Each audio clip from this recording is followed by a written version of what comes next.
Alasan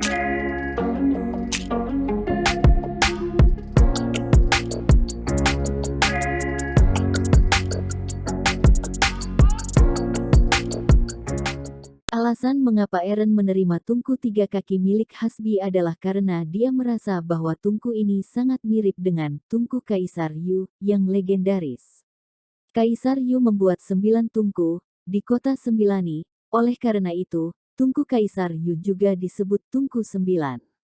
Bahkan dalam sejarah saat ini, ada cerita tentang kehebatan Kaisar Yu, tetapi jika diteliti dengan seksama, akan ada banyak kekurangan dalam cerita yang beredar. Menurut catatan sejarah, Dayu adalah sosok yang hidup lebih dari 4.000 tahun yang lalu. Eren, yang sudah bereinkarnasi selama 100 kali lebih dari 4.000 tahun lalu, tidak ada yang namanya Dayu. Karena sebelum tahun-tahun 2070 sampai tahun 1600 sebelum Masehi, baru ada sebuah cerita tentang Kaisar Yu yang beredar di dunia.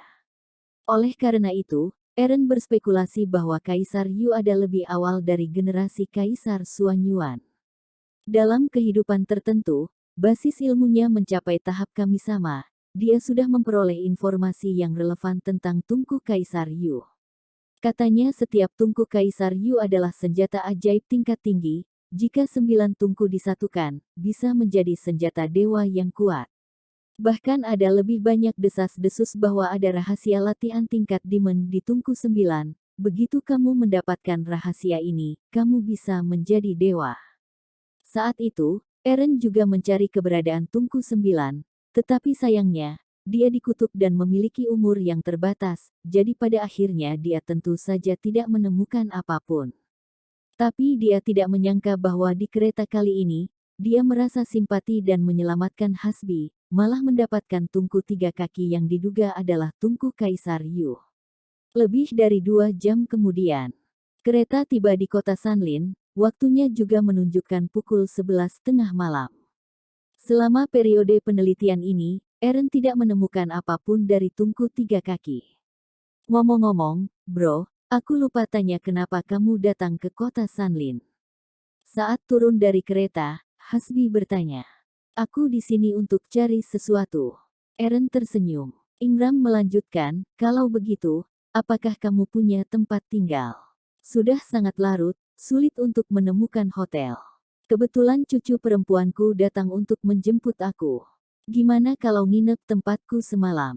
Tidak, aku masih memiliki beberapa hal untuk ditangani malam ini. Eren melambaikan tangannya dan menolak kebaikan Hasbi. Mendengar ini, Hasbi tidak bisa menahan perasaan kecewa, tetapi dia tidak memaksanya. Keduanya meninggalkan stasiun kereta bersama-sama. Begitu mereka tiba di pintu keluar, seorang polisi wanita cantik berseragam polisi segera menyambut mereka dan memanggil Hasbi, kakek. Ingram berkata sambil tersenyum, nak, merepotkanmu, omong-omong, izinkan aku memperkenalkan kepadamu, ini orang yang kakek ketemu di kereta. Namanya Eren Brown, Dick, ini cucuku Fatimah Sufar. Mendengar ini, Fatimah melirik Eren dengan rasa ingin tahu, kemudian mengulurkan tangannya dengan murah hati. Halo, aku Fatimah. Halo, aku Eren. Eren mengangguk, mengulurkan tangannya dan berjabat tangan. Fatimah baru berusia 24 atau 25 tahun, tetapi dari perspektif pangkat polisi, dia sudah menjadi inspektur, ini prestasi yang cukup langka. Ngomong-ngomong, adik kecil, kemana kamu pergi? Aku akan minta Fatimah mengantarmu. Hasbi berkata setelah salam sederhana. Tidak, ini sudah cukup larut, aku tidak mau repotin, tujuanku juga tidak jauh. Eren melambaikan tangannya. Melihat penolakan Eren, Hasbi tidak menyebutkannya lagi. Dia tahu bahwa seorang master seperti Eren memiliki kepribadian yang agak unik. Bagaimanapun, kedua belah pihak sudah bertukar nomor telepon, akan ada waktu untuk saling kontak di masa depan. Menyaksikan kakek dan cucunya pergi, Eren menyewa taksi dan menuju ke arah tertentu di kota. Kota Sanlin bukan lagi kota Sanlin lebih dari 60 tahun yang lalu. Saat itu, tempat Eren membangun gudang harta itu masih belasan kilometer jauhnya dari daerah perkotaan, sekarang sudah menjadi daerah perkotaan baru di kota Sanlin. Selain itu, gudang harta juga dibangun di bawah tanah, dengan dukungan segel, sehingga orang biasa tidak bisa menemukan petunjuk sama sekali. 40 menit kemudian, taksi tiba di dekat gudang harta. Setelah membayar dan turun dari mobil, Eren mendongak dan melihat bahwa lokasi gudang harta sudah menjadi komplek besar. Setelah 2 menit, sosok Eren muncul di depan sebuah villa seluas 1000 meter persegi di komplek ini. Begitu berpikir, dia melepaskan indera spiritualnya dan mendeteksi villa. Segera, dia menjelajahi villa secara menyeluruh. Segera, dia sedikit mengernyit. Pemilik villa bukan orang biasa. Mereka sudah menemukan gudang hartanya, tetapi mereka belum merusak segel di luar gudang harta pada saat ini. Bentley hitam datang dari tidak jauh. Eren menyembunyikan dirinya dalam kegelapan dalam sekejap, kemudian melihat Bentley melaju sampai ke villa tempat gudang harta itu berada. Master Feng, kamu di sini. Pemilik villa, Samuel Giacomo, melangkah maju dengan senyum lebar, secara pribadi membuka pintu mobil untuk seorang lelaki tua kurus berbaju tradisional di kursi belakang Bentley. Tuan Giacomo, jangan sungkan. Master Feng berkata dengan ringan, ada rasa arogansi dalam nada dan tindakannya. Ini membuat Samuel sedikit mengernyit, tetapi dia segera kembali normal. Lagi pula, apakah dia bisa mematahkan segel di bawah villa tergantung pada Master Feng. Eren, yang sudah memakai jurus menghilang, diam-diam memasuki villa, berdiri di samping, memandang Samuel dan Master Feng. Samuel ini terlihat berusia awal 40-an. Dia adalah seorang seniman bela diri. Kekuatannya tidak lemah. Dia sudah mencapai tingkat Grandmaster. Adapun Master Feng, dia adalah seorang immortal, kekuatannya mencapai puncak 3 pengolahan cakra, tapi cakranya kompleks, pelatihan dan jurusnya bukan di level biasa. Setelah beberapa obrolan, Samuel secara pribadi memimpin Master Feng ke lantai 2 ruang bawah tanah villa. Setelah melepas penyamaran ruangan, sebuah pintu hitam terungkap. Sudah 2 tahun sejak Samuel menemukan pintu hitam ini, dalam 2 tahun terakhir, dia mencoba semua jenis metode, tetapi dia tidak bisa membukanya dan memasuki pintu. Karena ruang di balik pintu ini dijaga oleh lapisan kekuatan misterius, setelah banyak penyelidikan, dia percaya bahwa kekuatan misterius ini adalah segel. Karena itu, Is menghabiskan banyak upaya untuk mengundang Master Feng dari provinsi lain, dengan tawaran besar, berharap pihak lain bisa memecahkan segel. Master Feng, apakah kamu sudah melihat?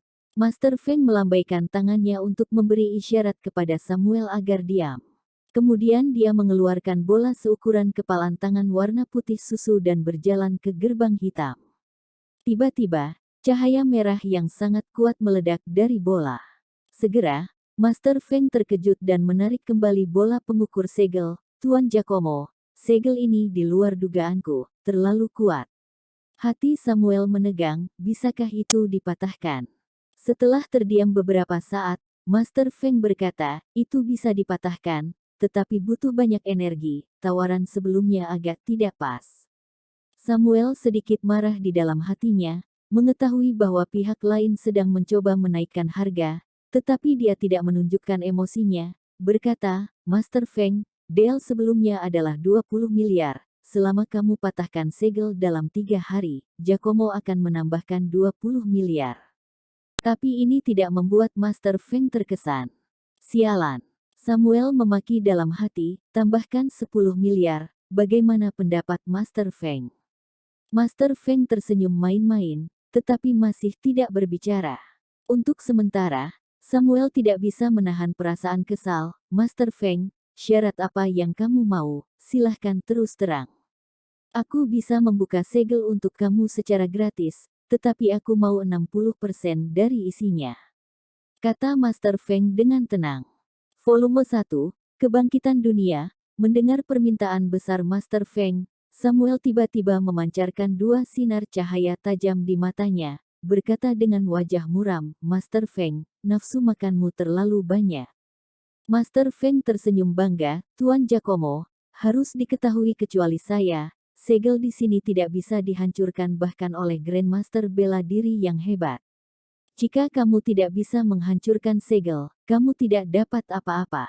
Tiba-tiba, wajah Samuel tegang untuk sementara waktu. Eren, yang sembunyi di samping, menonton pertunjukan untuk sementara waktu, tidak lagi mau membuang waktu. Dia melangkah keluar, melambaikan telapak tangan, memukul ke punggung belakang Samuel. Dengan erangan, pihak lain jatuh.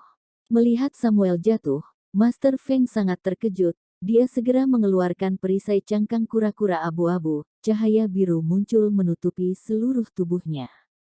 Hah! Eren melihat perisai cangkang kura-kura di atas kepala Master Feng dengan terkejut, yang sebenarnya adalah senjata sihir tingkat tinggi. Siapa? Siapa kamu? Jangan sembunyi, keluar! Master Feng berteriak sambil memutar tatapan matanya. Sesuai keinginanmu. Saat berikutnya, jurus menghilang Eren terangkat dan dia muncul di ruang bawah tanah. Setan. Pada saat Eren muncul, Master Feng tiba-tiba berteriak, selembar kertas jimat di tangannya melesat keluar, berubah menjadi lebih dari 10 pedang cakra, menyerang Eren dengan energi yang ganas. Pedang jimat. Eren sedikit terkejut, dia tidak menyangka bahwa pihak lain yang hanya puncak 3 pengolahan cakra, tetapi punya banyak senjata ajaib. Namun, meskipun pedang jimat itu kuat, Is harus mengenai sasaran. Puff, puff, puff. Sosok Eren ditembus oleh cahaya pedang, tetapi segera, tubuhnya yang ditembus menghilang ke udara, itu hanyalah bayangan, krak, krak, krak. Cahaya pisau yang meleset, membombardir dinding ruang bawah tanah dengan keras, meninggalkan lebih dari selusin lubang seukuran bola basket dengan kedalaman lebih dari 1 meter di dinding. Pada saat ini, sebuah telapak tangan tercetak di belakang Master Feng, prak. Seperti suara kulit telur yang pecah, dalam sekejap, perisai cahaya biru di tubuh Master Feng hancur, telapak tangan Eren juga jatuh di punggungnya, memukulnya sampai dia muntah darah dan terpental mundur. Uhuk, uhuk. Master Feng berjuang untuk bangkit dari tanah dan menatap Eren dengan galak. Meskipun dia tidak bisa melihat ilmu lawan, menilai dari situasi pertarungan barusan, kekuatan lawan jauh lebih kuat darinya. Siapa kamu? Serahkan tas penyimpananmu, aku akan menyelamatkan hidupmu. Eren melirik tas kain hitam di pinggang Master Feng. Jangan pikirkan itu. Master Feng tanpa sadar memegang tas penyimpanan dan menatap Eren dengan waspada. Aku mau menyelamatkan hidupmu, kalau begitu, matilah. Tatapan mata Eren fokus, cahaya pedang keluar dari mulutnya, langsung melewati alis Master Feng, kemudian keluar dari belakang kepalanya, brak. Saat berikutnya, tubuh Master Feng jatuh menghadap langit, matanya melebar, dia tampak sangat enggan. Dengan lambaian tangannya, tas penyimpanan jatuh ke tangan Eren, dia bukan seorang pembunuh, tetapi Master Feng bukan orang baik. Aura jahat orang ini sangat kental, sudah membunuh banyak orang di tangannya. Menyingkirkan tas penyimpanan, mata Eren jatuh ke pintu hitam. Brus. Setelah beberapa saat, segel menghilang, Eren menekan tonjolan di gerbang besi, gerbang itu langsung tenggelam ke tanah. Saat berikutnya, Eren melangkah ke gudang harta. Gudang harta tidak terlalu luas, ada meja batu di tengah gudang harta, ada 2 kotak kayu terlarang di atas meja. Angkat segel larangan dan buka kotak kayu. Salah satu kotak adalah cincin penyimpanan, yang berisi sumber daya yang cukup untuk pelatihan Eren ke tahap selanjutnya sampai tahap ksatria akhir. Di kotak lain ada belati merah menyala dengan ujung tajam di kedua ujungnya. Nama pedang ini adalah Roh Api, itu adalah senjata sihir tingkat rendah. Peralatan di atas adalah instrumen spiritual, yang juga dibagi menjadi kelas rendah, kelas menengah, kelas tinggi dan kelas super. Setelah menyingkirkan cincin penyimpanan dan pedang roh api, Eren menarik diri dari gudang harta, lalu diam-diam keluar dari villa dan pergi segera. Dia menemukan sebuah taman di dekatnya dan mengatur 2 segel sederhana. Dia duduk bersila di dalamnya, mengeluarkan tas penyimpanan, menghapus jejak cakra di atasnya, menembus dengan indera spiritualnya, melihat ruang penyimpanan berukuran 1 meter kubik. Ada lusinan barang di tas penyimpanan, yang sebagian besar adalah kebutuhan sehari-hari, atau beberapa emas batangan dan 3 kartu bank, tetapi hanya 3 hal yang membangkitkan minat Eren. Salah satunya adalah gulungan giok. Gulungan giok adalah alat untuk menyimpan ilmu dan mantra, seperti USB flash drive. Benda kedua adalah kotak brokat. Setelah mengeluarkannya dan membukanya, ada lebih dari 10 jimat di dalamnya. Jimat ini bukan dari level rendah, mereka jelas bukan sesuatu yang bisa dikeluarkan oleh puncak 3 pengolahan cakra. Benda ketiga adalah bola seukuran kepalan tangan, yang digunakan oleh Master Segel untuk merasakan kekuatan segel. Mengesampingkan jimat dan bola untuk sementara, indera spiritual Eren menembus ke dalam gulungan giok. Setelah menelusuri isi gulungan giok, Eren sudah mengetahuinya. Orang yang meninggalkan gulungan giok adalah seorang master yang sudah mati yang disebut Guru Huang Song. Ilmunya hanya puncak 9 pengolahan cakra, dia gagal menerobos ke tingkat ksatria. Oleh karena itu, dia lebih memperhatikan jimat dan segel, membuat level segel dan jimatnya jauh lebih tinggi daripada immortal pada tingkat yang sama. Dia pernah mengandalkan segel dan jimat untuk membunuh seseorang dengan level ksatria. Namun, dia juga terluka parah dalam pertempuran itu dan mati dengan mengenaskan sambil bersembunyi di suatu tempat. Adapun Master Feng, dia mendapat warisan Guru Huang Song, tapi sayangnya, dia tidak melatih apapun. Eren tidak tertarik pada segel dan warisan jimat yang ditinggalkan oleh Guru Huang Song.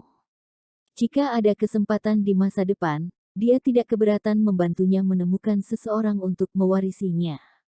Menempatkan barang-barang ini ke dalam tas penyimpanan, Eren mengeluarkan pil dan meminumnya.